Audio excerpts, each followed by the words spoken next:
Hoppers is the latest Disney Pixar movie. It takes us into the world of nature, and here we have a spoiler-free review ahead of its release this coming week. Yeah, so Hoppers follows a young girl named Mabel. So we get to learn early on as a little kid that she is a really big lover of nature, but she has a very big temper that if she doesn't get her way, she's still going to do whatever she can to get her way, which is a really kind of fun introduction to her that, most schools can have pets and things around the classrooms, and you get a few Pixar jokes in here with this as well, but she decides to break the class turtle and all the other animals out as a little kid, but she gets busted. She's found out, and her mom drops her off to her grandma because she's got to work and she's not able to watch her because she got, suspended from school for trying to break all the animals out. And this is kind of where the heart of the film begins because her grandma kind of teaches her about nature, takes her to the glade, sitting on this rock and just telling her, be quiet, listen, and wait.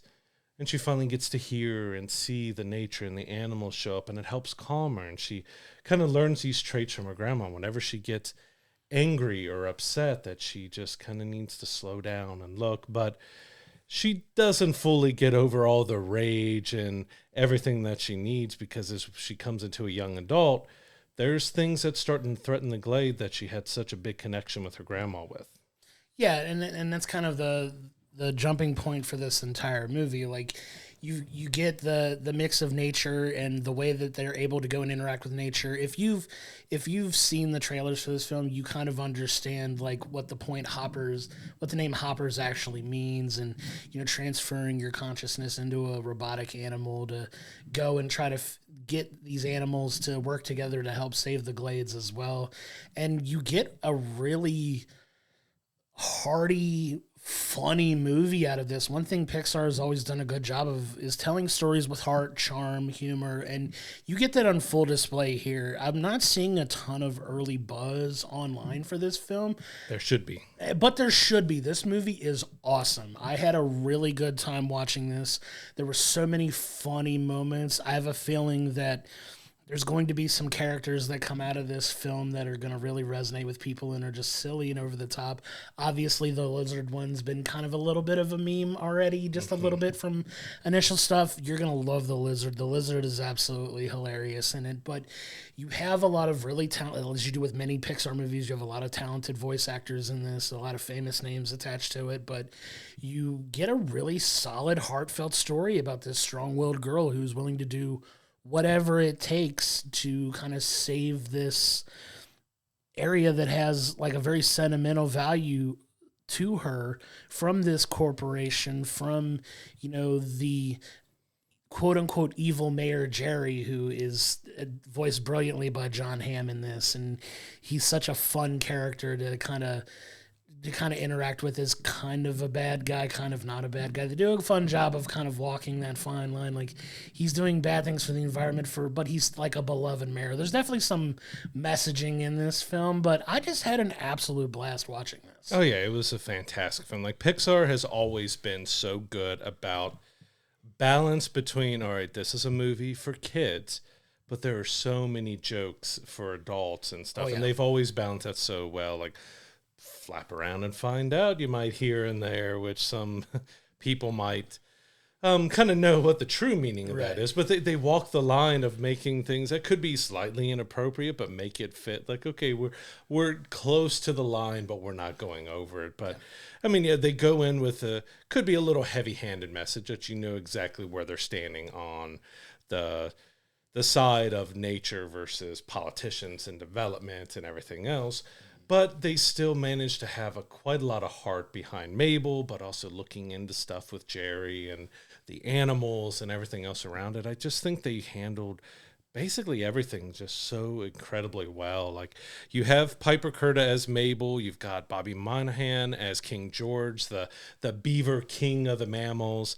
You get Dave Franco as Titus, who's a little caterpillar, which you find out a little bit more as his characters go on, because the glade becomes a very big problem for all of nature, because it's showing that, you know, all these animals that were displaced from the glade have to find somewhere else to live, and it's causing issues for all sides of the animal kingdom. So they have to kind of come together and figure out exactly what they're going to do, but not everything goes, Sure.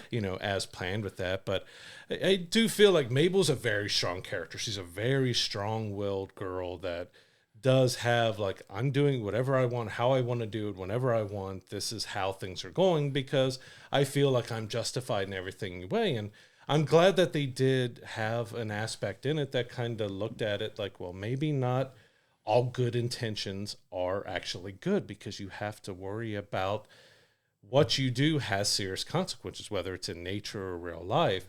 And I think they handled that really well, because we're not trying to go into spoilers, but there's a good heart with that. But humor wise, I was laughing so much. I had my kids and one of their friends with us, and they were all laughing and dancing and having so much fun. Like, I really loved the art style of it. I mean, it's the Pixar style, but it was so colorful and beautiful and well animated, and so many details. But I also love the detail that, when they're animals being animals, they have different eyes and a different look to them.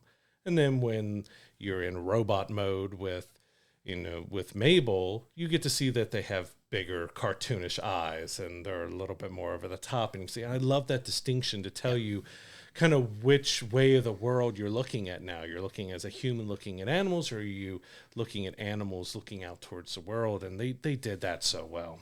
Yeah, it's very, very smart writing in this movie. A lot of really good attention to detail. The humor is top notch in this one. You and I were cracking up at a lot of the things. Your kids were laughing at the things that were appropriate for them to laugh at, really. And definitely has some adult jokes in there mixed in that they kind of fly over the kids' heads a little bit, but there's some really, really funny stuff mixed into this. Like, that's just one thing they've always had a really good job of. One thing they've done a really good job of doing is just having that smart writing, and this is another example of that. Like, it's such a fun movie, and I know you and I have been kind of joking because a little light spoiler, but there's a scene where they're trying to get through to Mayor Jerry, and they're trying to help Mayor Jerry out, and the animals can't communicate to the humans because the humans don't understand the animals, so they're trying to use his phone, and they're trying to communicate via text because obviously it's a human and a robot, and an animal robot, so they know how to text. But once the animals get a hold of the phone, they start trying to text and just giving like the beaver, lizard, like just typing the different emojis. So funny. Such a simple joke, but it just worked because of how they delivered it. it. Yeah. Like, so well. The timing of it was just done incredibly well. Visually, it's a stunning movie, as most Pixar movies are. They do a good job of of making sure the visuals are always on point, and this is just another really good example of that. But yeah, like the word I keep using to describe the movie is fun. It's a fun movie. Like, we had a lot of fun, a lot of enjoyment in watching this. I want to go see it again. Like, I want to watch. It'll definitely be one I watch more than once, for sure. It has very high repeatability for me. Yeah, and I left smiling, and I know that my kids are going to watch it again. But even without my kids, I would watch this again because I had so much fun with it. Like, the jokes are smart. As I said, like, Pixar is one of those studios that does it so well, of being able to have any of their films enjoyable by kids and adults alike. Because there's many animated films that be like, well, parents have to endure because their kids want to watch it, or you may watch it as an adult. Like, yeah, this doesn't really offer much to me. It's meant for kids. It's going to be for kids. They just do such an amazing job of balancing that act for kids of any age to adults of any age can really enjoy this film. There's so many Pixar in-jokes that are hidden throughout here, which I want to go back through and see how many that we may have missed as well, because some of them are very obvious, while others are a little bit more subtle, and you kind of have to look for it. But yeah, I mean, just every aspect of it. The story was done well. It didn't waste a whole lot of time. Like, it set up the story a little slowly, but then it went right into it. Like, there was kind of nonstop once it got in to it, because, one aspect we didn't really touch about is how the Hopper technology came about, is that Mabel is in college when we get to the main part of the story, and one of her teachers is developing it kind of in secret, and they do, and you've seen it in the trailer, they make a joke, oh, it's like Avatar. It's nothing like Avatar. Of course it is. Yeah. It's Pixar's version of Avatar, basically. It has a lot of similarities to Avatar. Like, it's quite different, but they know, and they knew people are going to compare it to Avatar, so they got ahead of it by making the Avatar joke themselves. Very funny. There's even some Back to the Future jokes in there as well. So like there's just so much for all ages to enjoy and the adults to enjoy. Like I may have had more fun than my kids did with it, and they had a blast with it. Yeah, and I think that's the sign of a very successful movie.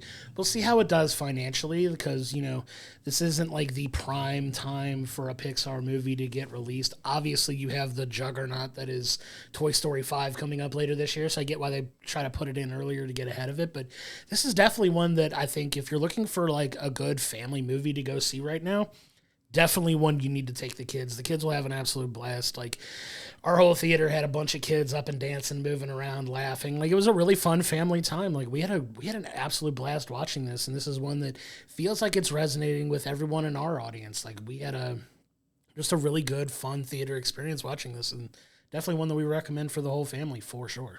Yeah, there was even like some grandparents that were in there a couple rows behind us, and I heard them talking because at one point, being an early screening, they just had a graphic up and nothing was going on, so people were talking at that point, and they were like, "Well, we're told it's kind of like Avatar, and I love Avatar, so hopefully we enjoy it." And I even kind of looked back afterwards, and they had a blast with it too. So it was just good to see that.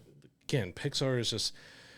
They haven't always had huge hits with stuff box office wise. I don't think they've really put out a terrible movie. They've had some that people may not fully get. And there was, of course, the COVID times with how some of those performed. And we thought they were kind of shaky. And then they came back out with Inside Out 2.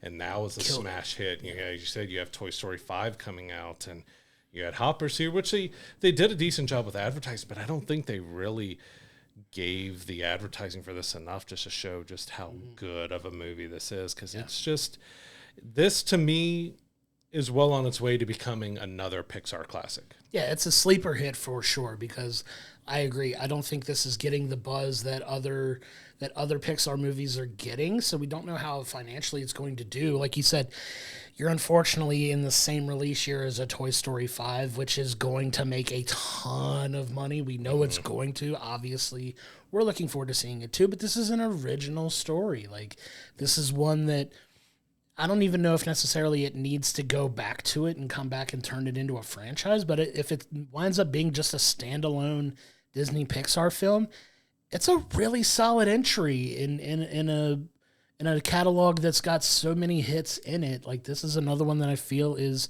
in that upper echelon of really high quality Disney Pixar movies. I like this one a lot. I really came out of it with a ton of enjoyment, really a lot of praise for it. I hope it does well commercially, but I mean, obviously that's TBD, but I would encourage everybody to take their kids to see this one. This is a good time at the theater. Like, this is one that just going off, like you said, off the reaction that we had in our own theater, like, everybody that would enjoyment, I don't recall seeing anybody not leaving with a smile on their face, which is obviously the sign of a good film. So I think they have a sleeper hit on their hands. We'll see how well it does.